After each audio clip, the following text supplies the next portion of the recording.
कुछ नहीं हो सकता।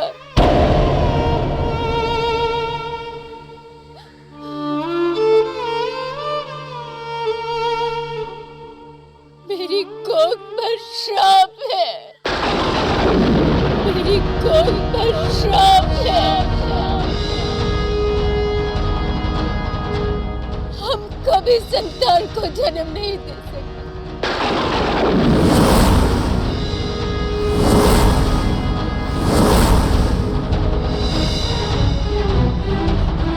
मेरी कोख से कभी कोई संतान जन्म नहीं लेगी। अंजना, हमारी कोख श्रापित है, हमारी कोख श्रापित है।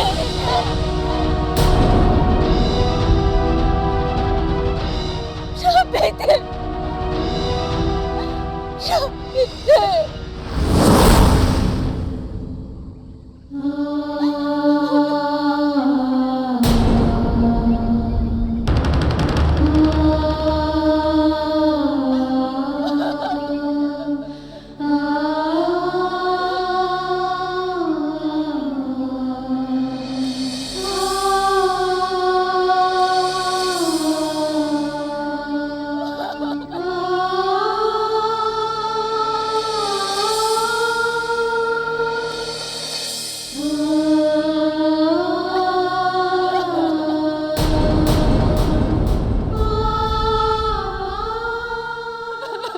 शांत हो जाओ तारा, शांत हो जाओ।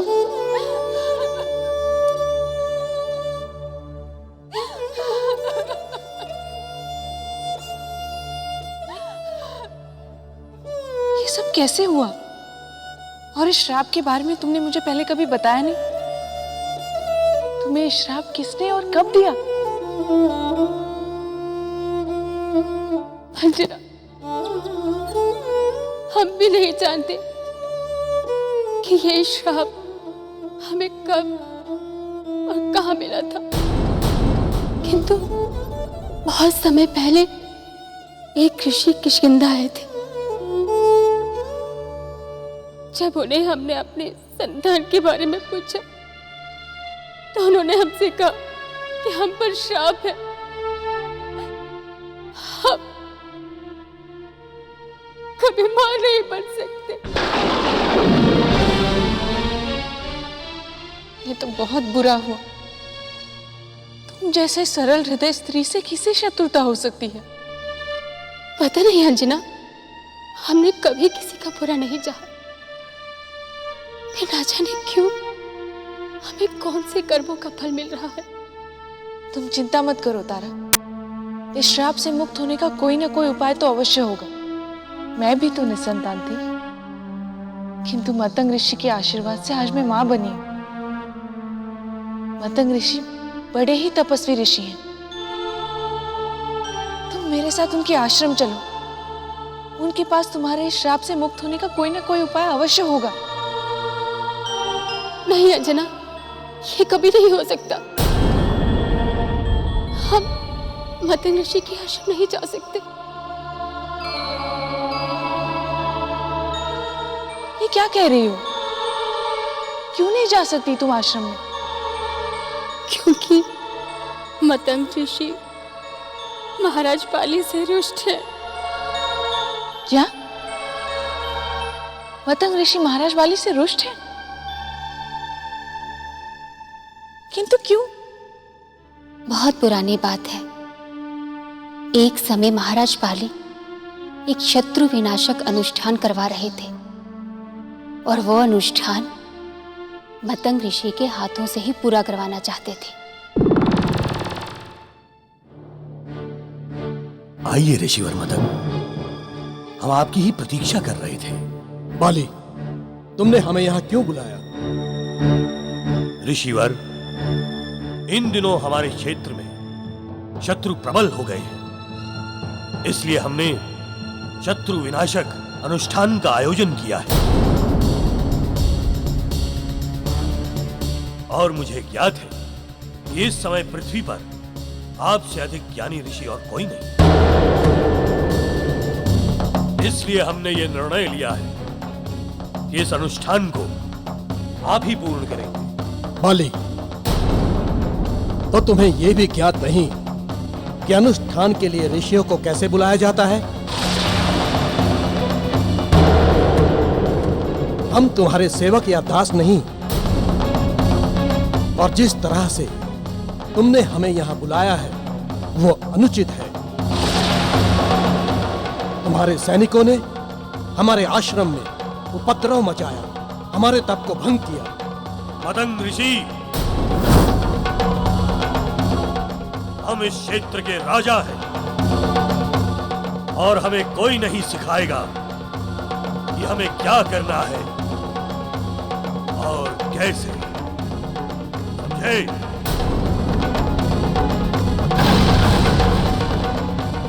आपको अनुष्ठान करने के लिए बुलाया गया है, आप अनुष्ठान करें, बस।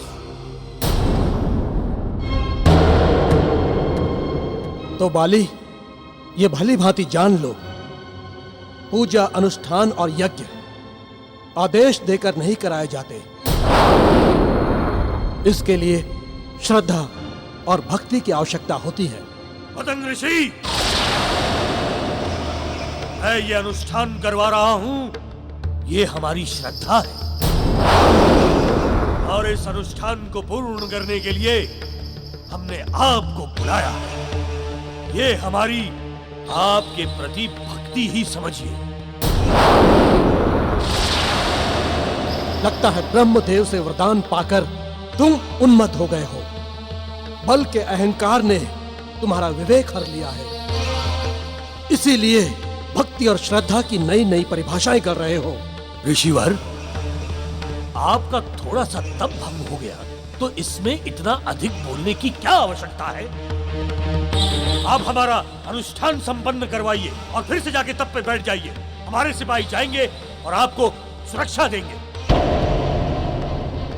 यदि तुम मुझसे विनती या निवेदन करते तो मैं तुम्हारा अनुष्ठान अवश्य पूरा करता, लेकिन तुम इस योग्य हो ही नहीं कि हम तुम्हारे लिए कुछ कर पाएं।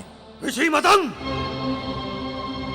तुम इस योग्य नहीं हो कि तुम्हें सम्मान दिया जाए।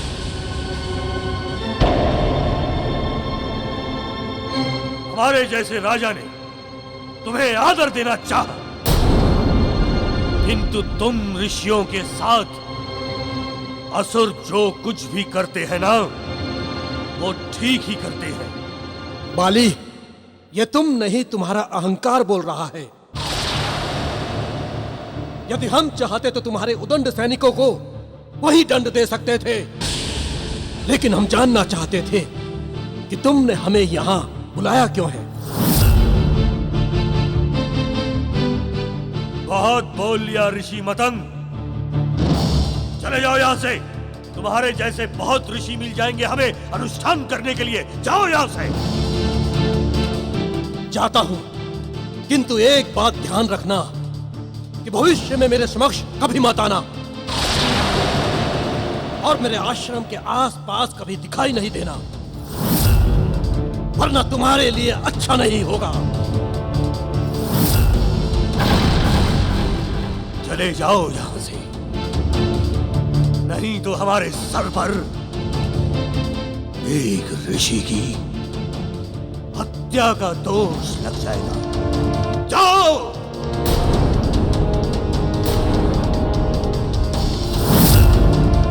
बाली, तुमने हमारे क्रोध को जगाकर अच्छा नहीं किया, और अब हम तुम्हें दिखाते हैं कि एक ऋषि का बल क्या होता है। तुम्हारे सैनिकों ने हमारा तप भंग किया था, और अब हम तुम्हें दिखाते हैं कि हम तुम्हारा ये यज्ञ मंडप कैसे भंग करते हैं।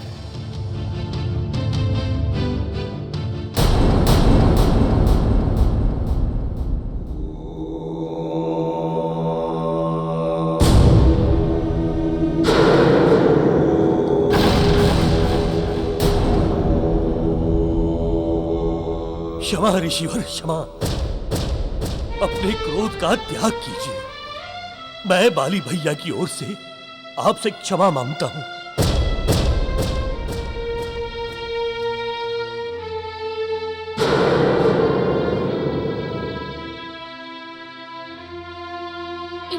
कर दीजिए ऋषिवर।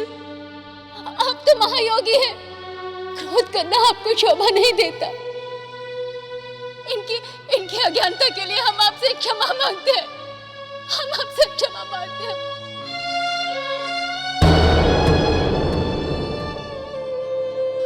ये यज्ञ मंडप भस्म करना आप जैसे तपस्वियों का काम नहीं है ऋषिवर। इन्हें क्षमा कर दीजिए, इन्हें क्षमा कर दीजिए।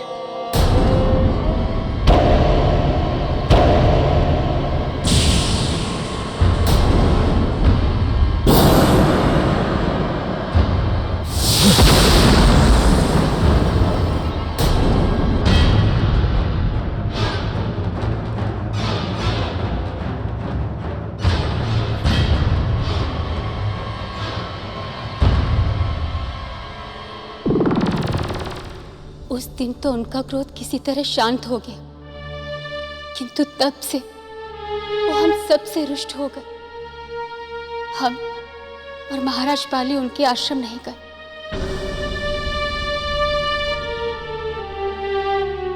इसीलिए हम मतंग ऋषि के पास नहीं जा सकते।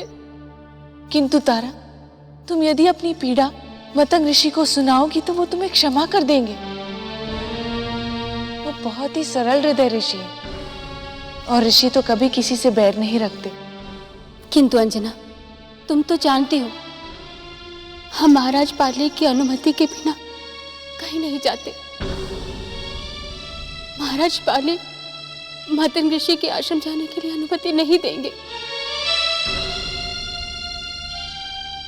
मौसी मौसी, बाली काका आ गए, बाली काका आ गए, बाली काका आ गए।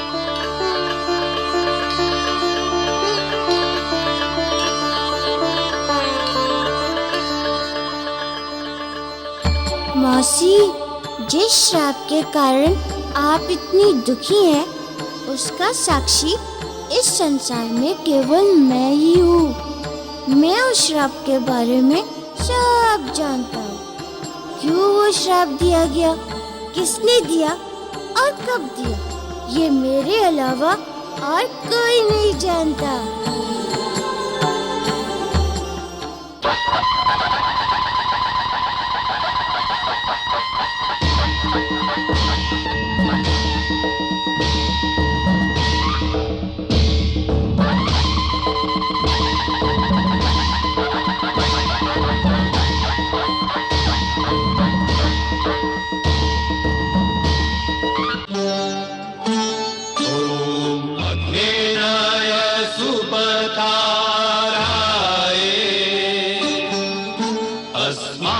विश्वानि देव वयुनानि विद्वान् युद्धस्मज्जुहुराणमेनो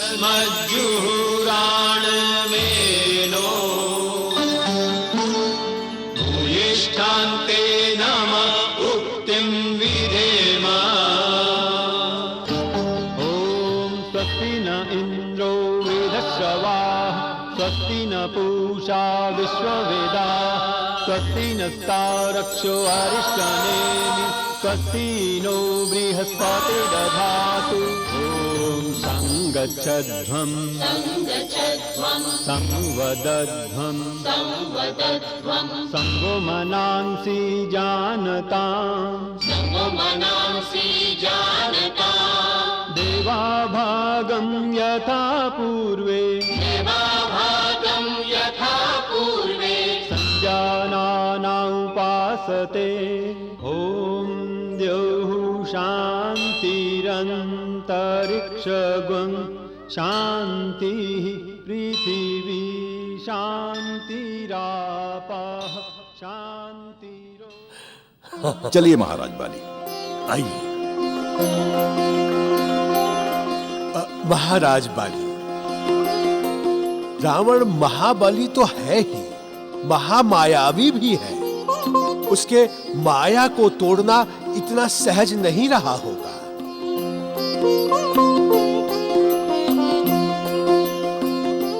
आप सत्य कह रहे हैं महाबली काका। रावण बहुत मायावी है। जिस गुफा में वो पूजा कर रहा था, उसका द्वार भी मायावी बना रखा था।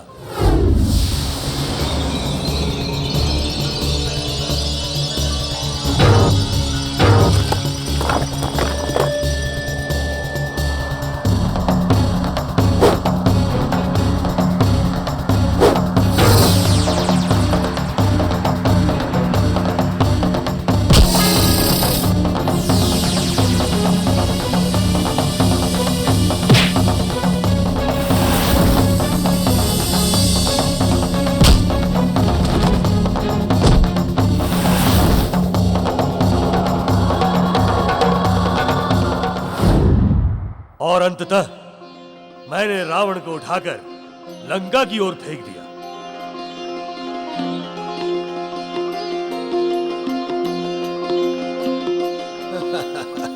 बाली जी, आपने रावण को जो ज्ञान का पाठ पढ़ाया है, वैसा कोई दूसरा नहीं कर सकता था। महाराज बाली, आज हम आपके ऋणी हो गए। ये क्या कह रहे हैं महाराज केसरी?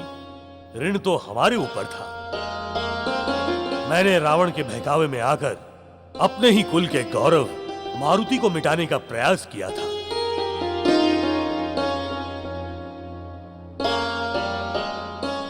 जिसमें मैं ना तो जीता था और ना ही मरता था। लेकिन आज मैंने रावण को दंड देकर यह ऋण उतार दिया है।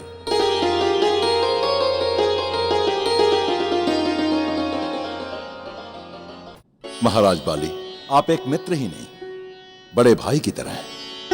हम सब और मारुति पर आने वाले संकट को दूर किया है। हमें आपकी मित्रता पर गर्व है।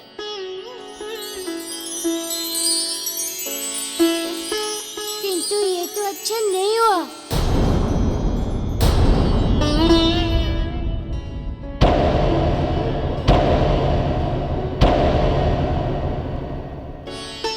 क्यों अच्छा नहीं हुआ?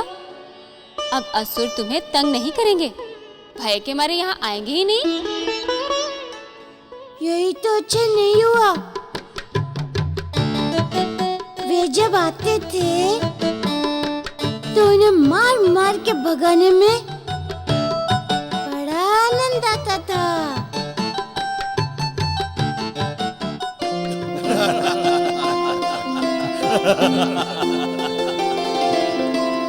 पुत्र मारुति, वे असुर जब जब तुम्हें हानि पहुंचाने के लिए आते थे, तब तुम्हारी माता, तुम्हारे पिता, तुम्हारे नाना सब ये सोचकर भयभीत हो जाते थे कि मारुति को कहीं कुछ हो ना जाए। किंतु अब इन सब को भयभीत होने की कोई आवश्यकता नहीं है। मैंने उसे बहुत कठोर दंड दिया है पुत्र।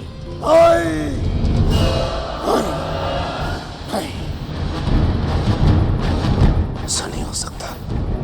उस बाली ने हमारा अपमान किया। लंकेश्वर रावण का, महाबली रावण का, काल विजयी रावण का मृत्यु दंड देंगे उस बाली को, मृत्यु दंड देंगे उसे।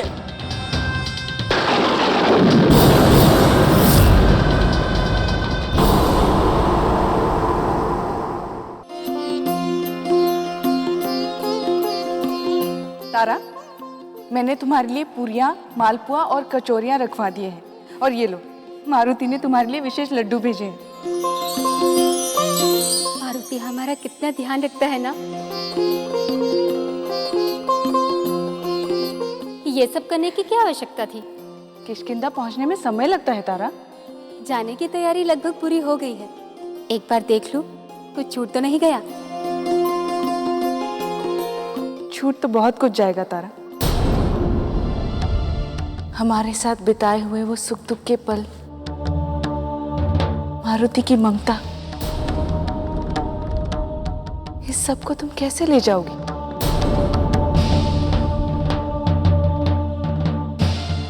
सच कह रही हो अंजना, हमें यहाँ इतना प्यार, इतना सुख मिला है। ये हमारे जीवन का बहुमूल्य कोष है। ये कभी कम नहीं होगा। हमारे सारे जीवन में खुशियां बिखेरता रहेगा। हाँ तारा, ये यादों के पुष्प हमारे जीवन को सदा महकाते रहेंगे। और अंजना, मारुति के हम सदा ऋणी रहेंगे। उसने हमें माँ होने का सुख दिया, भले ही कुछ पलों के लिए। उसने हमारे सूने जीवन को, हमारे रिक्त आंचल को वात्सल्य से भर दिया। तारा, मेरी सखी, मेरी बहन, मैं तो यही चाहती हूँ कि तेरा आंचल सदा भरा रहे।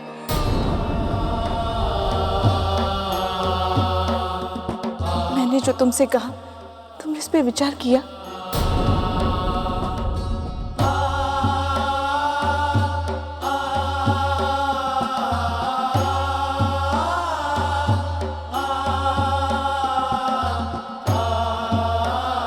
क्या तुम नहीं चाहती कि तुम्हारी भी गोद भर जाए?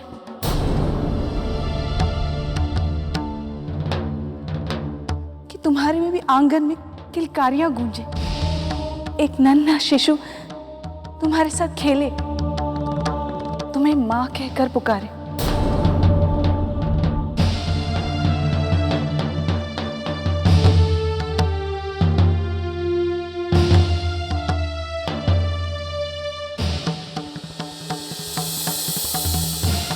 तारा, तुम महाराज बाली से बात करो, उनसे मतंग ऋषि के आश्रम में जाने के लिए अनुमति लो।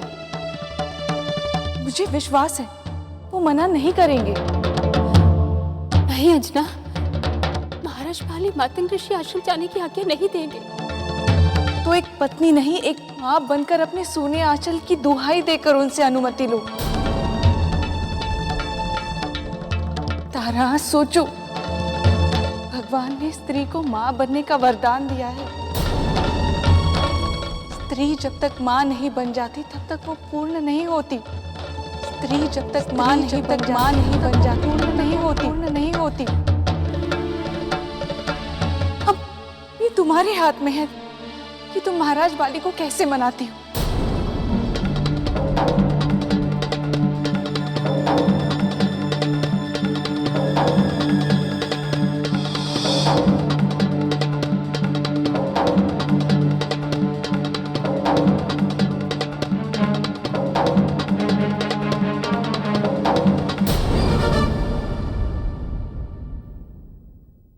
क्या बात है तारा, आज बहुत उदास लग रही हो? स्वामी, हम अंजना के साथ मतंग ऋषि के आश्रम जाना चाहते हैं।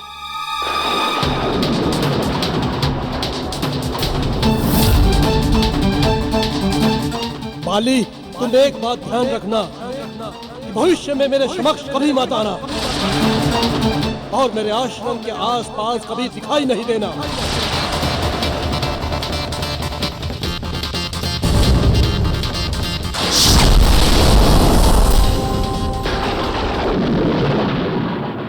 तारा, तुम जानती हो कि मेरे और मतंग ऋषि के बीच में क्या हुआ था, और फिर भी तुम कह रही हो कि मतंग ऋषि के पास जाना है। स्वामी, हम सब जानते हैं, यदि वो सब नहीं हुआ होता तो हमें आपसे आज्ञा मांगने की आवश्यकता ही नहीं होती। किंतु तुम वहां क्यों जाना चाहती हो? स्वामी, आपकी हंसती हुई आंखों के पीछे जो सूनापन है, आपके मुस्कुराते चेहरे में छुपी जो पीड़ा है, उदासी है, उसे हम नहीं देख सकते।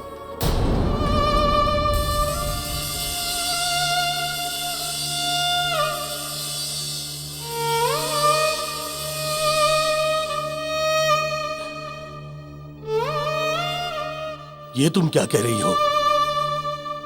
कैसी उदासी, कैसी पीड़ा? संतान न होने की पीड़ा। आप भले हमसे कुछ ना कहें, किंतु आपकी उदासी को हमने कई बार देखा है।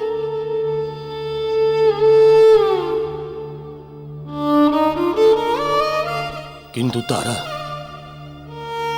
भाग्य से ज्यादा आज तक किसी को कुछ नहीं मिला। स्वामी, प्रयास करने से भाग्य की लकीरें भी बदल जाती हैं। आप हमारे पति ही नहीं, किष्किंधा के राजा भी हैं, और किष्किंधा की प्रजा को उनका उत्तराधिकारी चाहिए। स्वामी, आप उन्हें उनका युवराज दीजिए। स्वामी, अंजना को भी तो मतंग ऋषि के आशीर्वाद से पुत्र की प्राप्ति हुई है।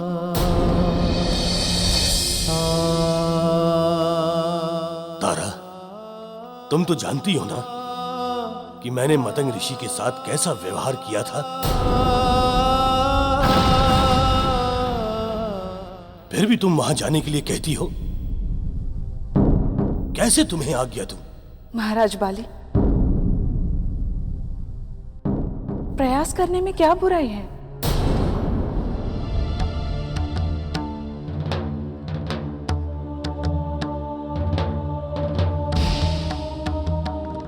आप ही सोचिए, तारा एक पत्नी है, एक महारानी है, किंतु उससे पहले वो एक स्त्री है। और एक स्त्री के जीवन का सबसे बड़ा सुख उसकी माँ बनने में होता है। और एक स्त्री के जीवन का सबसे बड़ा उसकी माँ बनने में होता है। माँ बनने पर ही नारी पूर्णता प्राप्त करती है। माँ बनने पर ही नारी पूर्णता प्राप्त करती है।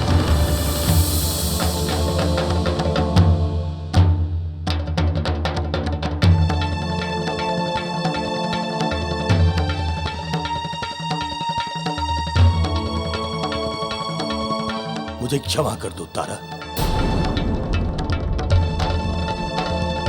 मैं अपने सुख और दुख में इतना डूबता उतराता रहा कि मैं भूल ही गया कि तुम मां बनने के लिए कितना तड़पती रही होगी। एक स्त्री को उसका अधिकार तो मिलना ही चाहिए।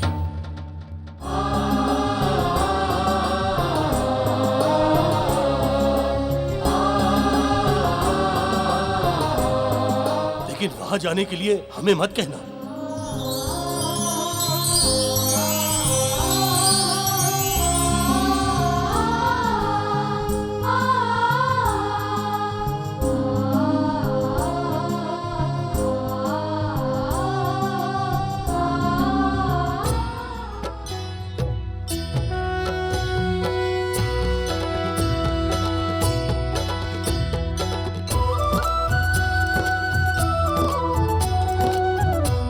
काका, आप पर अंजना और तारा की सुरक्षा का उत्तरदायित्व है।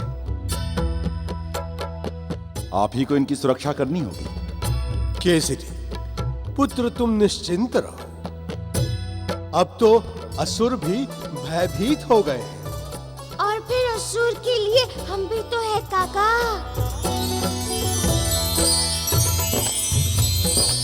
आप सब तनिक भी चिंता मत कीजिए।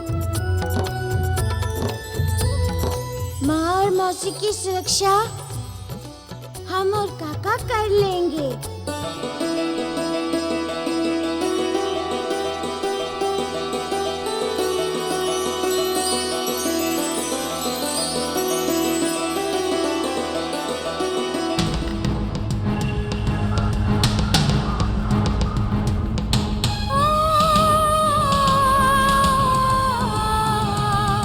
नारी की ममता बिन माता बने, रहती तड़पती मन ही मन में। सुनी गोदी के कारण तारा बहुत अधूरी है जीवन में, बहुत अधूरी है जीवन में। आ, आ,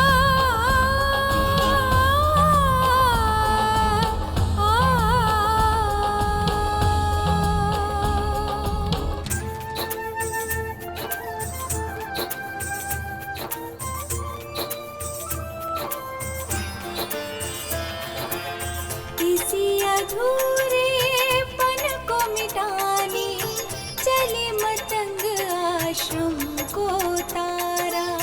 श्राप मुक्त हो तारा का जीवन, मात्र स्वप्न हो उसका पूरा। अंजना भी तारा के दुख को अपना दुख समझती है। तारा का जीवन सुखमय हो, तारा का जीवन सुखमय हो, उसके संग संग चलती है।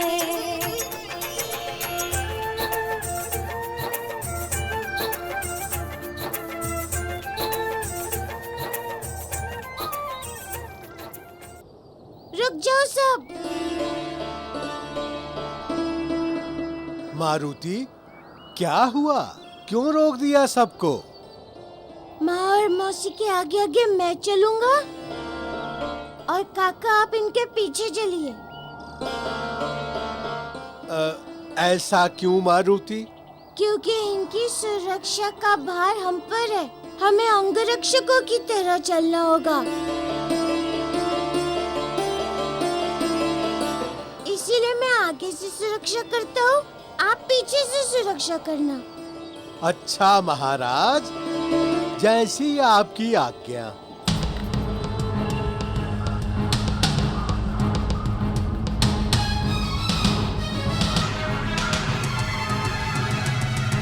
आगे आगे चले हनुमान, धर्म निभाने चले हनुमान, पीछे जामवंत बलवान, आगे आगे चले हनुमान।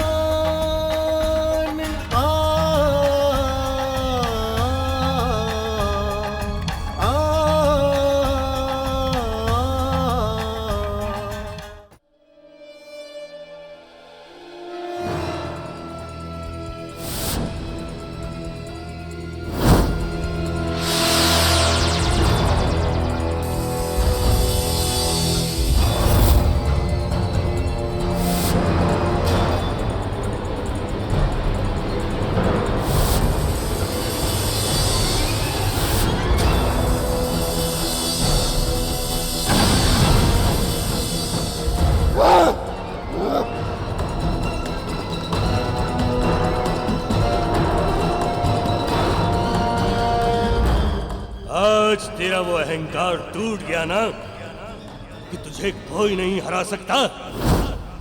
देख बाली के सामने कैसा तू नतमस्तक है।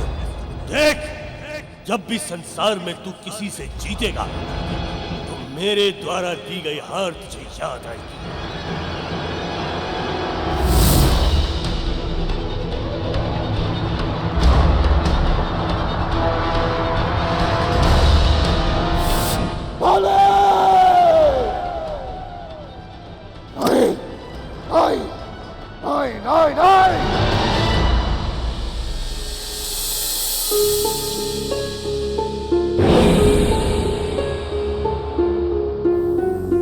रावण, मेरे बेटे, मैं जानती हूँ कि तुम्हारे हृदय में अपमान की ज्वाला जल रही है, परंतु इसे बुझने मत देना। नहीं माते,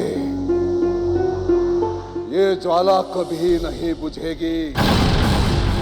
ये ज्वाला हमारे सीने में तब तक धधकती रहेगी जब तक हम इसमें बाली तो संपूर्ण किष्किंधा को जलाकर भस्म नहीं कर देते। तब तक ये ज्वाला तब तक धधकती रहेगी जब तक हम इन सबका सर्वनाश नहीं कर देते। माते, दशानन, मैंने तुम्हें जो शिक्षा दी थी किसी वानर से हारने के लिए नहीं दी, परंतु समय जब विपरीत होता है तो उसके अनुकूल होने के लिए प्रतीक्षा करनी चाहिए। प्रतीक्षा, प्रतीक्षा, इसी प्रतीक्षा का एक एक क्षण हमारी आंखों में शूल के भौंते चुभ रहा है। माते, सर्वत्र में एक ही व्यक्ति दिखाई दे रहा है, वो है बाली। और जब तक हमें शूल को उसके छाती में उतार नहीं देते तब तक हमें शांति नहीं मिलेगी। माते, शांति नहीं मिलेगी, नहीं मिलेगी शांति। धैर्य रखो दशानन, धैर्य रखो।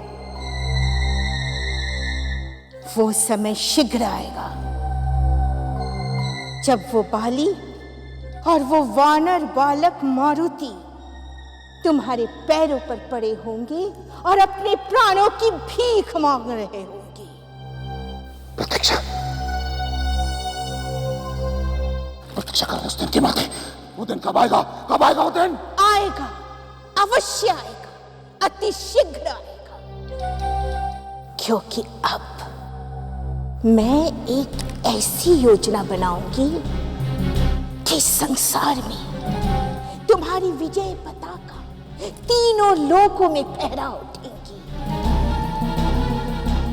तब ये वानर तो क्या, देव और मनुष्य तुम्हारे अधीन होंगी।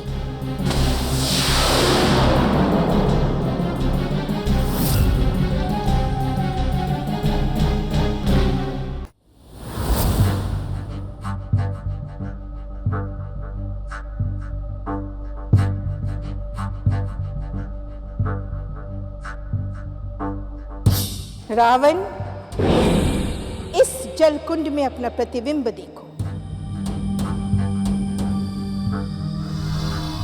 और जब तक मैं मंत्र पढ़ती रहूं अपने स्थान से हिलना मत।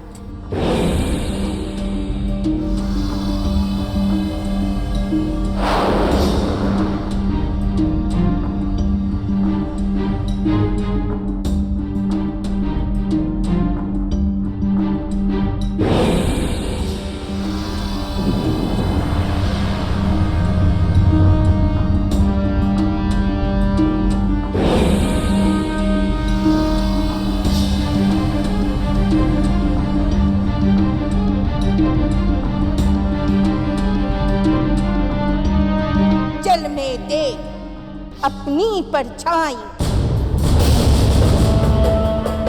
परछाई पे आंख गड़ाई।